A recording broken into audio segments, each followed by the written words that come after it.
How's it going, friends? I know I haven't made a video in a while, and the screen might be crooked because my tripod somehow was all bent up when I took it out of the closet.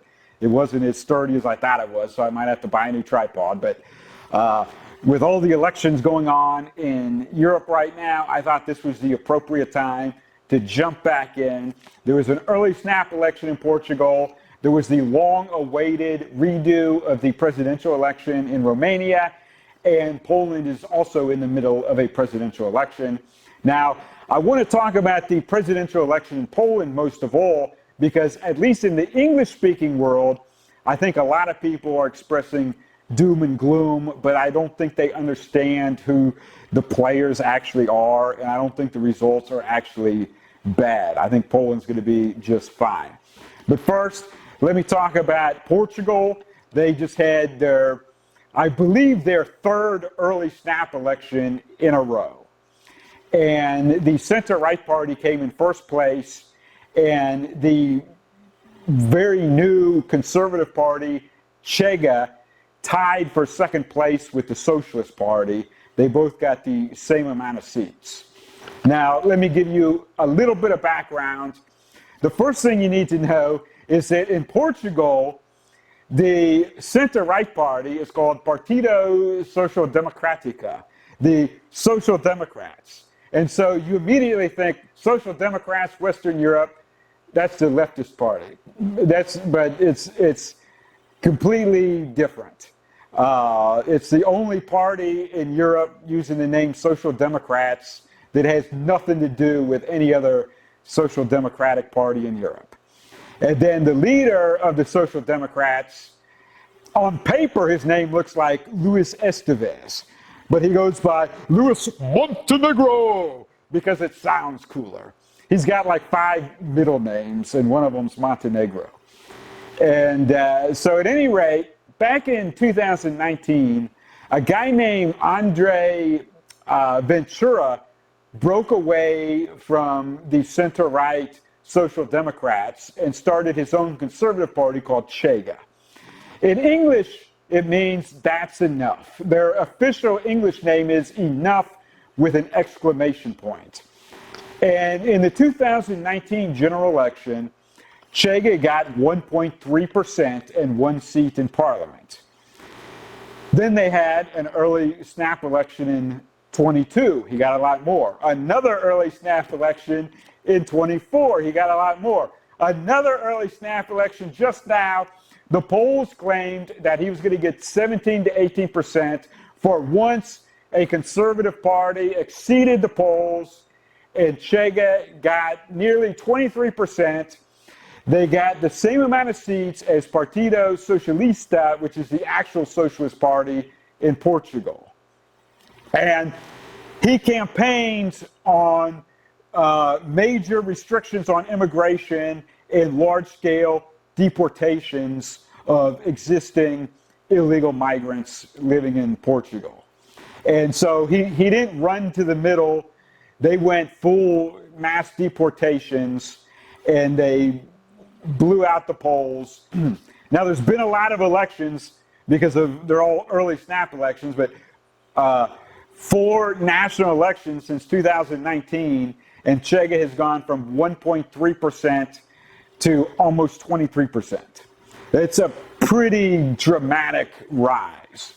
Now, Montenegro has 2 options. He can either form another coalition with the socialists, which will be a fragile coalition that no one really likes, and will probably result in the 4th early snap election in a row, or he can form a coalition with Chega. Both coalitions would result in 64% of the seats in parliament, a supermajority, because Chega and the socialists both got 58 seats. Now, if they form a coalition with Chega, it's going to be a lot more stable. It's going to have a lot more public support. A majority of Portugal is going to support this. But of course, Montenegro has already grandstanded many times in the past about how he won't coalition with the far right. So we'll see what happens. violence. I don't have a lot of faith in Montenegro. Now, I want to make a more detailed video about the Romanian presidential election redo. So this is just going to be some brief notes. So last December, I made a video about round one. Then I made a video about the general election. And then there was supposed to be a video number 3, which never came because they suspended round 2. Then they declared that they were going to do the whole election over. And the winner of election 1 was not allowed to run again. He was just barred from politics. They basically suspended democracy. Romania had no elected president for 5 months. And then when they finally had the election redo, George Simeon of the Alliance for the Union of Romania, the exact guy that they didn't want to win, has a first place landslide victory with like 41%. Now, Călin Georgescu, the guy who came in first place the first time, he was a former member of the AUR, and he endorsed George Simeon and campaigned with him. Now, the AUR is a relatively new party, and they've always got their biggest support from what's called the diaspora vote. There's a huge number of Romanians working all over Europe, and whenever they have an election, they have something like 1,000 polling places. There's even a few in America for Romanians living abroad to vote. And this diaspora vote has always been gone really well for the AUR party. And so they got 61% of the diaspora vote in round 1. They got 41% overall. And things looked really well. I mean, people thought it was going to be a slam dunk that this guy was the next president of Romania. But somehow he only got like 46% of the vote in round 2. So from 41 to 46. His opponent, who's a big globalist, he went from like 21 to 54. The official explanation is that voter turnout was massive and all kinds of people came out to oppose the far right. Now, leading up to the results, the AUR was claiming that there was a deliberate effort to suppress the diaspora vote, that there was at all these polling places all over Europe for Romanians living abroad, that they all ran out of ballots and there was all kinds of people who couldn't vote. That was being claimed. Initially, Simeon said he was disputing the results. He said, he posted on Twitter, "I'm the real winner." But then a few hours later, he recanted and said that he lost. So I'm going to make another video pretty soon to go into Romania with a little bit more details. Now, thirdly, I want to talk about round 1 of the presidential election in Poland. So in October of 2023, Poland had a general election, and Donald Tusk, who's a big, well-known globalist, he was able to cobble together a ruling coalition, a very fragile ruling coalition with 53%. And you had all kinds of engagement farming, clickbait artists on social media. They were posting pictures of, boats full of Africans saying, "Oh, Poland has flipped. The Polish people have voted for open borders and mass immigration." And all that was clickbait. None of that reflected what actually happened. I made a video about this. The Polish electorate didn't really change. There was no ideological shift in Poland. There was a lot of nuances. Now, the Polish Law and Order Party had been in power for a long time, and some people thought they had become a bit corrupt, and some people had developed beefs with them on certain issues. And so there was a whole bunch of nuances that led to Tusk being able to form this very marginal, fragmented, barely held together ruling coalition. Now, Tusk had all these big claims and all this stuff he was going to roll out. And at the time I said, no, he's not going to roll any of this out for at least 2 years, because the president of Poland, Duda, is going to veto all of it. Now, in Europe, the president in some countries is purely ceremonial and has almost no power. In Poland, the president has veto power and the power to pardon people, just like an American president. Now, a lot of what an American president does is done by the Polish prime minister, but the Polish president does have the power to veto and also to pardon people. And so 4 weeks into Tusk's administration, he tried to go full democracy. He ordered the arrest of 2 major leaders of the Polish Law and Justice Party. Duda immediately pardoned them.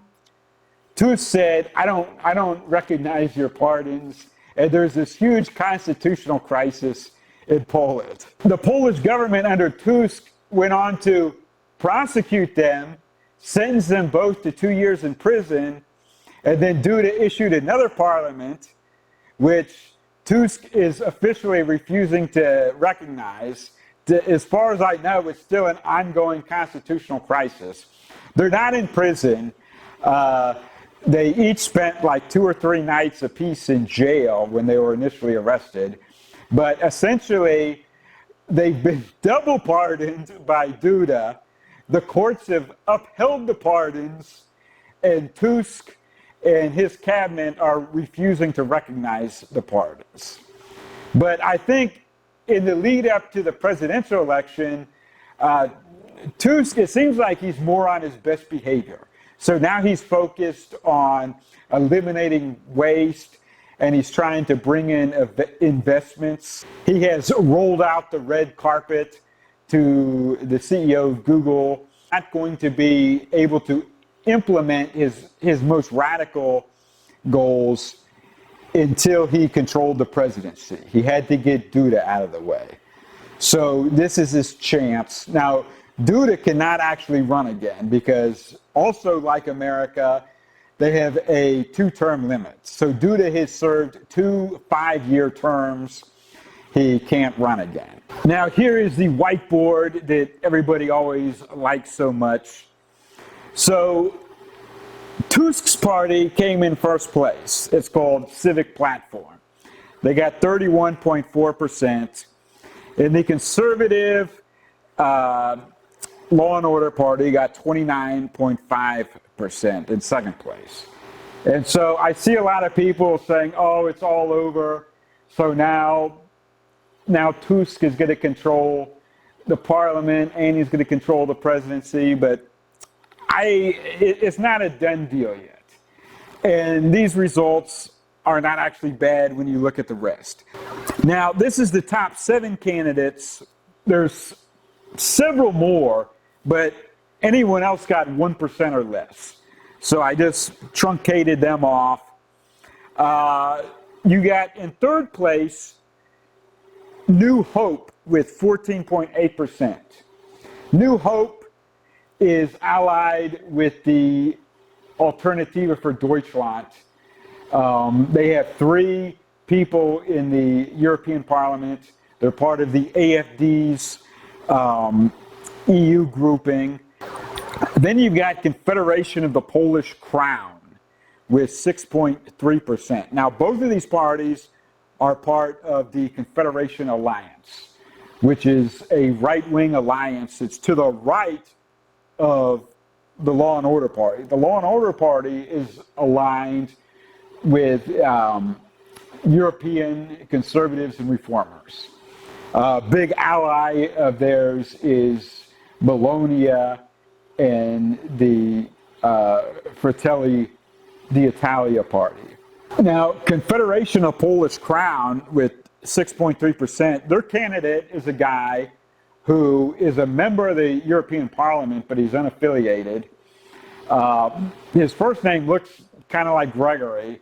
It's really hard to say. His last name is Braun. He's basically a big hero in a lot of super right-wing circles in Europe. Basically, he's really hardcore. Now, both of these parties are part of the Confederation Alliance, although they didn't want KKP to run their own candidate. The Confederation wanted to have one unified candidate, and Braun basically defied the rest of the alliance. And so it's up in the air if he's still going to be part of this alliance in the future. I don't know. But at any rate, you've got the Conservative Party with 29.5%, and then you've got another 21.1% going to parties to the right of what is already, a relatively strong conservative party by European standards in general. So then you've got the Third Way, got 5%. That's basically a globalist party, an ally of Macron. And then you've got, these are the two parties that actually ran as openly left-wing parties. And so they got 9.1%. Very few people in Poland will vote for an openly left-wing party. And so Civic Platform is basically like the German CDU. It perpetrates that it's a center-right party when it's really the center-left. And it came about around 2001, and they absorbed a lot of the former Polish center-left. There was a Polish Social Democratic Party that got really big and then started to break into factions, and then Civic Platform absorbed the more moderate factions and called itself a center-right party. Essentially, when you break this down, you've got the conservative parties getting over half of the vote, the globalist parties getting 36.4%, and then the actual openly left-wing parties only getting 9.1%. And so, once again, the Polish electorate remains very conservative. They're not changing. People in Poland won't vote for an openly left-wing party. All right, thanks for watching this video. Click the like button, post a comment below, tell me what you think about all this. I do currently have 4 kittens in my backyard, very exotic colorings.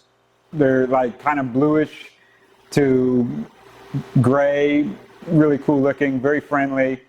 If anyone wants a kitten, all right, click the subscribe button. New video every few days.